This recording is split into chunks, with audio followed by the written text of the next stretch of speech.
Okay, friends, we're gonna do our Frida inspired drawings. The first thing we're gonna do is a curve in the bottom of our paper. So we're gonna come up, and we don't wanna come up too far because we need a lot of room for her crown, and we're gonna wrap from one end to the next. After we've done that, we're gonna come from the middle of that curve and we're gonna draw two curves coming down like that with a couple waves inside, and that's going to be her hairline. And then below that, I'm going to do a curve that comes in for the eyebrow, and the next eyebrow's attached, so it's going to come and curve out like that. All right, and then what we're going to do is another curve above the head here like this. It's going to be the start of her crown, the part that wraps around her head. If you have room on the edges and you want to draw some ears, you can. And within that crown, you're just going to think of some kind of pattern to do. All right, so I'm going to try to find the middle of my paper, drag my finger down, and I'm going to draw a symmetrical circle right in the middle of her crown. The goal is to try to keep the space the same on both sides. If it's not perfect, that's okay. I'm just asking for you to do your best. We're going to review symmetry and symmetrical balance, and whatever repeat on one side has to be the same on the other. So now that I have that circle in, I'm going to go in and do some kind of petals for my first flower.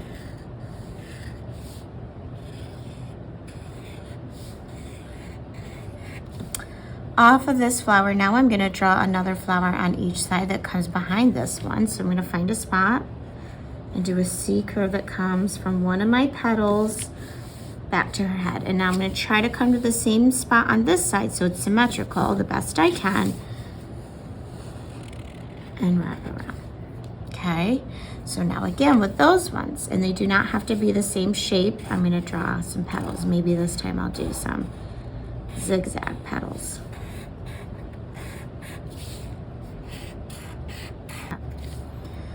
All right, now I'm going to come above the middle of this one, and I'm going to do the same thing. I'm going to draw another flower.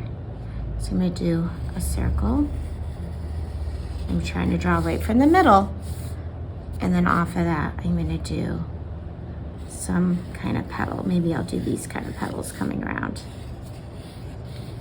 Okay, same thing. I'm going to do a circle on this side and a half circle on this side. Try to keep them the same size and starting at the same spot. So I'm going to start this one here. And then I'm going to drag my finger over here, try to keep it the same the best I can. As you can tell, even mine's not perfect. And then off of that, again, I'm going to do some petals.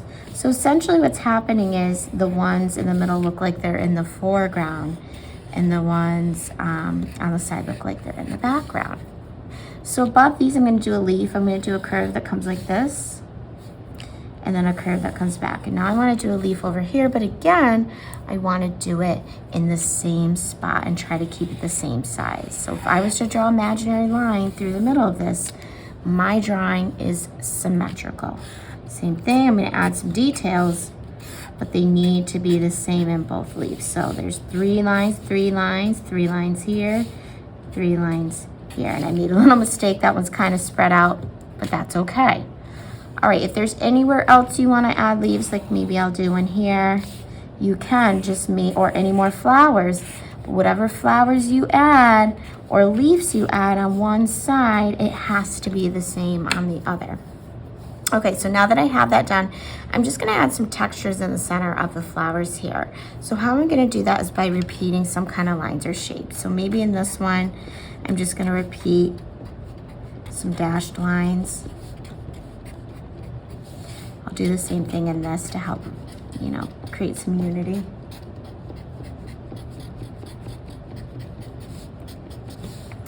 All right, and then, I don't know, maybe on these side ones, I can repeat some little circles. So by repeating lines and shapes, I'm able to make some texture in my flowers.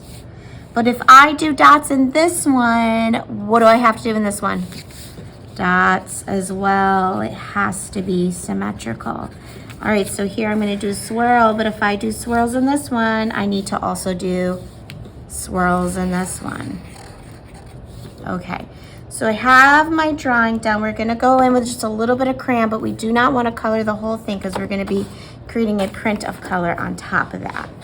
Okay, so first I'm just gonna color her head and hair in with a crayon. So I'm gonna go in, doesn't matter what skin tone you use. I know it's Frida, but you know, it doesn't have to be her. It can represent somebody else with Frida style hair.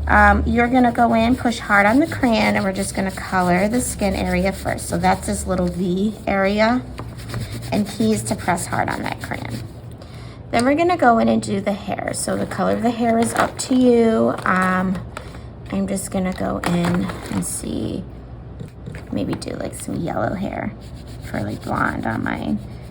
Okay, then in my crown, I do not wanna color the whole crown in. What I'm actually gonna do is I'm just gonna go on top of my patterns designs with some color, because I wanna leave some areas white for the next step. So I'm gonna go and maybe do just kind of on top of my lines. See how I'm just tracing them with the crayon. And then in my flowers, I'm gonna color all the petals. So I'm just doing the petals right now. I'm gonna start with the middle one. I'm not doing these seeds or any of the inside parts. So now that I'm gonna go on to these ones, I need to make sure the color is symmetrical. So if I go in and I do a yellow on this one in the petals, and this one also has to have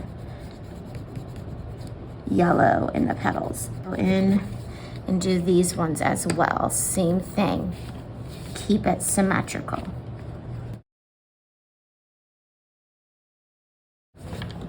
Okay, so now that I have the petals done, again, I still haven't done the middle of the flower. I'm gonna go in and color in my leaves. Anywhere you have leaves are gonna get colored in. Yep. All right, so we have our leaves, our petals. I haven't done anything with the centers yet. We wanna leave some white here in the center of your flower so it picks up some of the next direction. So what I'm gonna do, just like I did with the crown, is I'm just gonna outline my textures. Again, what if I do red over there? I have to do red over here. But I'm not coloring it in. So see how I'm kind of just, doing my best to go over hard and just outline those lines. So I'm just gonna go ahead, kind of trace in and around those textures I made, but I'm not coloring in the centers.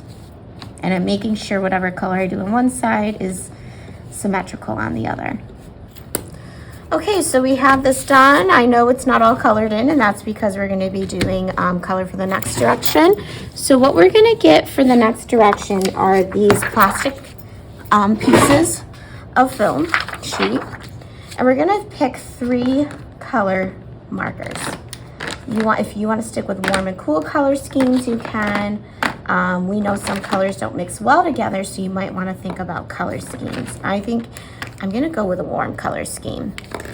Any really dark colored markers, like a really dark blue or a black, I'd be careful using those, because when you go on top of your marker, it might not show up as well. So sometimes I try to avoid any dark blues or black.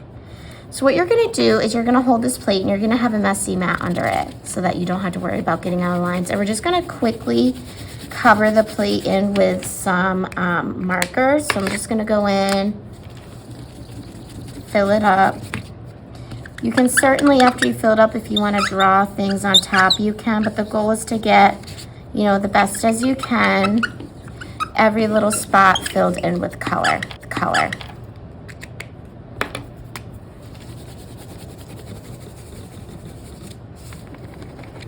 When I'm ready for the next direction, I'm gonna raise my hand, and I have to do this quicker, it doesn't work.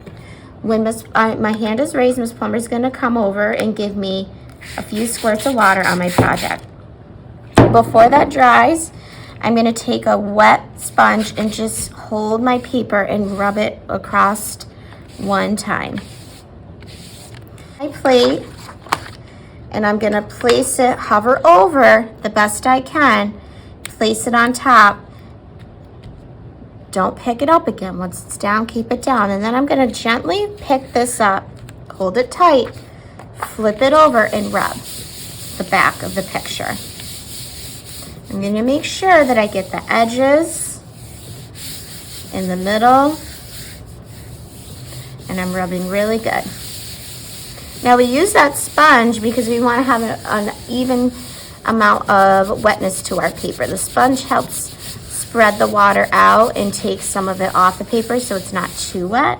We also can make sure there's no droplets. So now what I'm going to do is I'm going to take this, so flip it over, pull it off, and as you can see, now some of that color has printed into the areas that did not have color, which is why we want to keep it no color.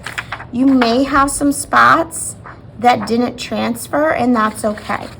When you're done, you're going to take your wet sponge, you're going to hold your plate and wipe it down one time like this. So notice I don't need to go back and forth. I can just kind of wipe one way to clean it off. And there you have a clean plate for next time. And we have our Frida print.